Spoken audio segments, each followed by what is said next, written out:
Video pasien wanita lansia sakit dan dalam keadaan kritis ditolak berobat di Rumah Sakit Umum Daerah Kumpulan Pane, Kota Tebing Tinggi, Sumatera Utara, viral di media sosial.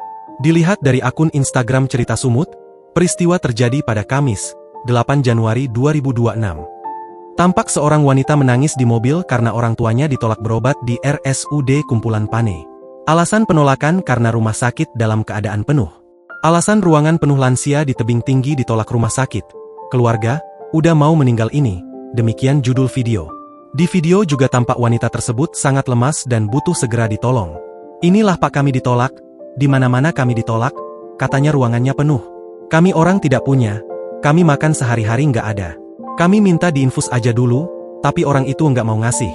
Ujar anak dari lansia yang sakit tersebut. Pasca video ini viral, Inspektorat Kota Tebing Tinggi, Muhammad Fahri, turun tangan.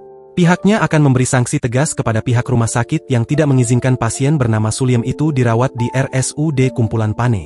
Adanya berita yang viral di media sosial tentang pasien yang ditolak berobat di Rumah Sakit Umum Kumpulan Pane. Kami dari Inspektorat sedang dalam pemeriksaan proses dalam fakta kejadian dan akan memberikan sanksi bila terbukti sesuai dengan ketentuan dan peraturan yang berlaku. Ujar Fahri saat menjenguk Suliem yang kini dirawat di Rumah Sakit Cefani, Tebing Tinggi, dilihat dari akun Instagram resmi Pemkot Tebing Tinggi. Di video tersebut tampak juga Direktur RSUD, Kumpulan Pane Lili Marlina. Dalam keterangannya Lili mengatakan pihaknya akan kooperatif menjalani proses pemeriksaan.